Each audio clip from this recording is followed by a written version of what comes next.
राम मंदिर ध्वजारोहण पर अब पाकिस्तान कूद गया है और साथ में बाबरी मस्जिद पर यूएन को खींच लिया है। अयोध्या से जैसे ही वीडियो आती है वैसे ही पाकिस्तान की तरफ से एक संदेश आता है, पाकिस्तान एक्शन में आ जाता है। आज के शो सरहद के पार के एपिसोड नंबर 88 में हम यही बात करेंगे कि आखिरकार पाकिस्तान ने अयोध्या, राम मंदिर और बाबरी मस्जिद पर क्या बोला है। नमस्ते, मेरा नाम रिमझिम जेठानी है और सबसे पहले ये तस्वीर देखिए। ये तस्वीर पूरी दुनिया ने देखी कि कैसे प्रधानमंत्री मोदी और कैसे जितने भी आपको यहाँ पर दिग्गज दिखेंगे सब राम मंदिर के ध्वजारोहण में पहुंचे हुए हैं। लेकिन ये बात पाकिस्तान से सहन नहीं हुई। जैसे ही ये पूरा कार्यक्रम होता है वैसे ही पाकिस्तान के फॉरेन मिनिस्ट्री से एक लेटर आता है। अब ये लेटर थोड़ा मैं आपको जूम करके बताती हूँ। Pakistan calls international attention to rising Islamophobia and heritage discretion in India। Pakistan ये कह रहा है कि कैसे भारत में मुस्लिमों के खिलाफ अत्याचार, भेदभाव ये सब कुछ बढ़ गया है। कैसे इन्होंने अपने लेटर में लिखा, पाकिस्तान ने लिखा सो कॉल्ड राम टेम्पल, कि राम मंदिर को कैसे जहां पर बाबरी मस्जिद हुआ करती थी वहां पर अयोध्या में बनाया गया। बाबरी मस्जिद को डिमोलिश किया गया, डिस्ट्रॉय किया गया 6 दिसंबर 1992 में। भीड़ ने किया इसको पूरा डिस्ट्रॉय, लेकिन जो ये एक्सट्रीमिस्ट मॉब्स थी उनको छोड़ दिया गया। और कैसे जुडिशियल प्रोसेस फॉलो नहीं किया गया, कैसे न्याय नहीं मिला और कैसे मुस्लिमों के खिलाफ भारत में अत्याचार हो रहा है, डिस्क्रिमिनेटरी बिहेवियर हो रहा है। फिर इधर और लंबा लेटर है ये। आगे पाकिस्तान लिखता है कि रिलीजियस माइनॉरिटीज यानी मुस्लिमों पर प्रेशर बनाया जा रहा है, उन पर अटैक कराए जा रहे हैं, उन लोगों को हिंदुत्व आइडियोलॉजी की तरफ से हेट्रेड मिल रहा है और कैसे मस्जिदों को निशाना बनाया जा रहा है, उनको तोड़ा जा रहा है, पॉलिटिकल मार्जिनाइजेशन हो रहा है। फिर पाकिस्तान ने यह कहा कि हम इंटरनेशनल कम्युनिटी से कहना चाहेंगे कि आप लोग एक्शन लीजिए। ये जो इस्लामोफोबिया बढ़ रहा है भारत में उसके खिलाफ एक्शन लीजिए। हेट स्पीच के खिलाफ, हेट मोटिवेटेड अटैक्स जो कि मुस्लिमों पर हो रहे हैं उनके खिलाफ एक्शन लीजिए। फिर पाकिस्तान कहता है यूनाइटेड नेशंस को कि यूनाइटेड नेशन को अब इस्लामिक हेरिटेज जो कि भारत बर्बाद कर रहा है, भारत मुस्लिम विरासत को बर्बाद करने पर तुला है और अब हमें हमारे इस्लामिक हेरिटेज का प्रोटेक्शन चाहिए। हमारी जो वहाँ पर जो माइनॉरिटीज है, हमारे जो लोग हैं जो वहाँ पर मुसलमान हैं, उनको बचाइए। और फिर पाकिस्तान ने भारतीय सरकार को भी बोला है कि अपनी रिस्पॉन्सिबिलिटीज निभाओ। ये जो मुस्लिमों के साथ हो रहा है वो मत करो, उनके राइट्स को प्रोटेक्ट करो, प्लेसेस ऑफ वर्शिप एक्ट को मानो। और देखिए कैसे इन लोगों ने 25 नवंबर को ये पत्र लिखा। एक तरफ राम मंदिर में मोदी का ध्वजारोहण हो रहा था तो दूसरी तरफ पाकिस्तान एक्शन में आ रहा था। मोदी के ध्वजारोहण पर विरोध जताया, ये कहा कि मुस्लिम विरासत को मिटाने की कोशिश। दोस्तों, भारत ने पाकिस्तान के उस हमले का जवाब दे दिया है जिसमें उसने अयोध्या में प्रधानमंत्री नरेंद्र मोदी द्वारा जो ध्वजारोहण किया गया था उसकी आलोचना की थी और उसको मुस्लिम विरासत जो है, सांस्कृतिक विरासत, उसको खतरा बताया था, अल्पसंख्यकों के लिए खतरा बताया था। बिल्कुल सही है, पाकिस्तान को कम से कम ये नैतिक अधिकार नहीं रह जाता है। लेकिन इसमें एक बड़ा लेकिन छिपा हुआ है और वो ये है कि भारत में जो कुछ हो रहा है उसे केवल पाकिस्तान नहीं पूरी दुनिया देख रही है, उसके मायने निकालने की कोशिश कर रही है। वो ये विश्लेषण कर रही है कि भारत आखिर किस दिशा में जा रहा है। इसीलिए अयोध्या में जो ध्वजारोहण की घटना हुई और उसके पहले मंदिर के उद्घाटन की घटना हुई और उसके पहले उसका नींव रखने की जो घटना हुई और सबसे पहले सुप्रीम कोर्ट ने जिस तरह से बाबरी मस्जिद जहां थी वहां पर मंदिर बनाने का रास्ता साफ किया, एक बहुत ही पक्षपातपूर्ण फैसला था। उस पर तमाम न्यायविद सवालिया निशान लगा चुके हैं, उसे क्रिटिसाइज कर चुके हैं कि न्याय की कसौटी पर वो खरा नहीं उतरता है, क्योंकि एक तरफ वो ये कहता है कि वहाँ पर पहले कोई हिंदू मंदिर था, इसके कोई प्रमाण नहीं मिलते हैं, और उन्होंने बाबरी मस्जिद को गिराए जाने को एक क्रिमिनल एक्ट भी बताया था। तो इस लिहाज से उस पूरे जो फैसला था उसमें बहुत सारे विरोधाभास थे। तो वहाँ से लेकर यहाँ ध्वजारोहण तक जो घटनाएं घटी हैं, जिस तरह से मोदी सरकार ने बर्ताव किया है, वो अपने आप में बहुत सारे सवाल खड़े करता है। और बल्कि बहुत सारे लोग तो ये कह रहे हैं कि ये ध्वजारोहण तो दरअसल हिंदू राष्ट्र की घोषणा है।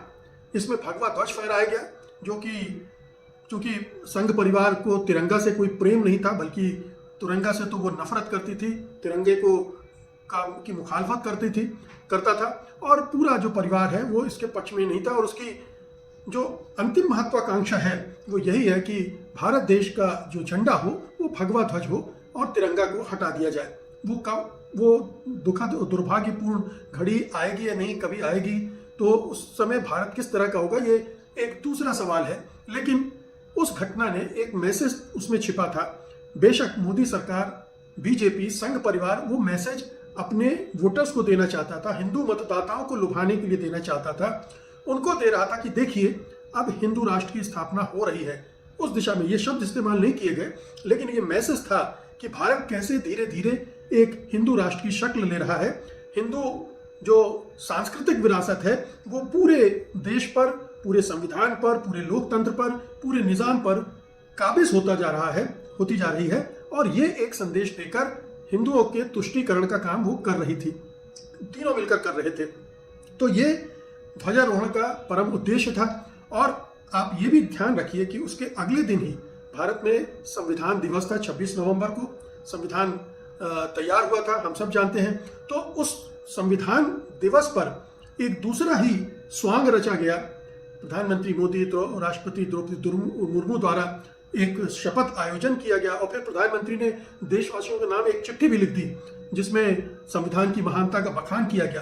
तो ये दोनों परस्पर विरोधी घटनाएं थी, और ये पूरा देश ही नहीं, पूरी दुनिया देख रही है कि कैसे संविधान प्रेम और संविधान में निष्ठा का एक आवरण, एक मुखौटा लगाकर हिंदू राष्ट्र के एजेंडे को आगे बढ़ाया जा रहा है। और ये राम मंदिर उसका प्रतीक बना दिया गया है, और इस तरह से अब आगे चलकर और भी प्रतीक बनाए जाएंगे।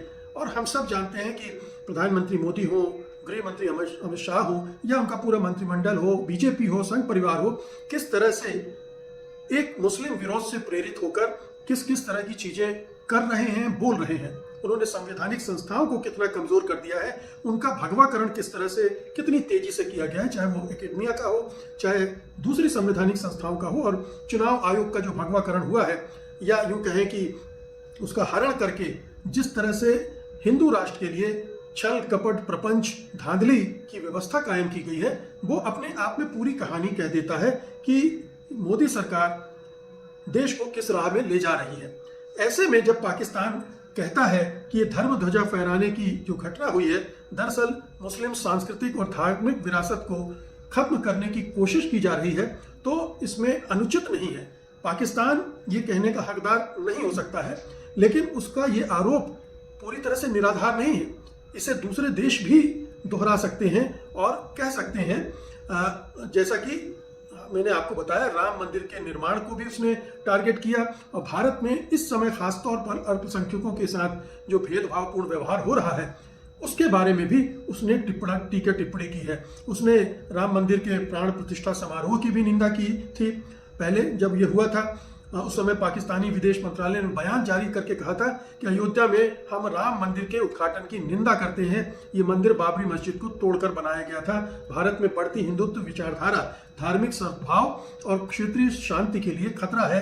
ऐसा करके भारत मुसलमानों को दरकिनार करने की कोशिश कर रहा है।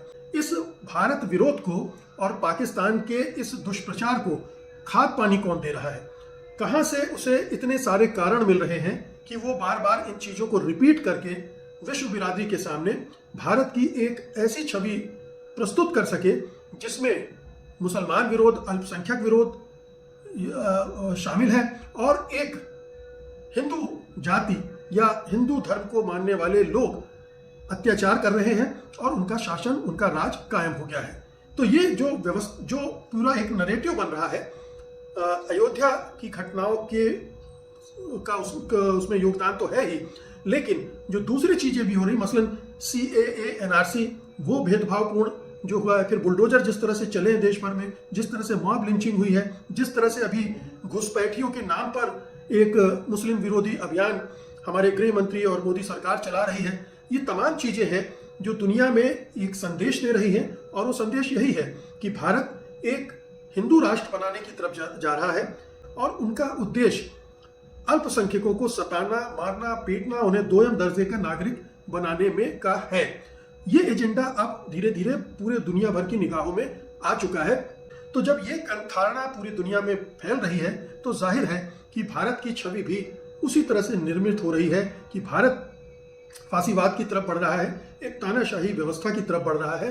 जब पाकिस्तान को ये सब पाकिस्तान बार बार जब इसको रिपीट करता है तो दुनिया में वो मैसेज और पुख्ता होता है। तो भारत सरकार के प्रवक्ता भले ही पाकिस्तान पर हमला करें, पाकिस्तान पर ये कहते हुए अटैक करें कि उसको कोई हक नहीं है, इसलिए वो ये कहता है तो उसकी कोई क्रेडिबिलिटी नहीं बनती है। लेकिन जब भारत सरकार के बारे में जो कुछ राय दुनिया भर में बन रही होती है और उसमें पाकिस्तान जब ये जोड़ता है तो पाकिस्तान की भी इस बात पर गौर किया जाने लगता है। और दूसरी बात यह है कि पाकिस्तान को इससे फायदा हो रहा है क्योंकि भारत की छवि कमजोर हो रही है, भारत का लोकतंत्र कमजोर हो रहा है, जो भारत का सॉफ्ट पावर है वो इससे पूरी तरह से खत्म हो जाता है, नेस्तनाबूद हो जाता है। क्योंकि इसी सॉफ्ट पावर के बदौलत दुनिया में उसकी चमकती हुई छवि थी, लोकतंत्र, धर्मनिरपेक्षता, संविधान से चलना, साफ सुथरे चुनावों का होना, आसानी से सत्ता परिवर्तन होना, ये तमाम खूबियां थी जिसको पूरी दुनिया मानती थी और जानती थी। अब ये सारी खूबियां भारत अपने से गंवाता जा रहा है और पाकिस्तान इसको और भी प्रचारित कर रहा है।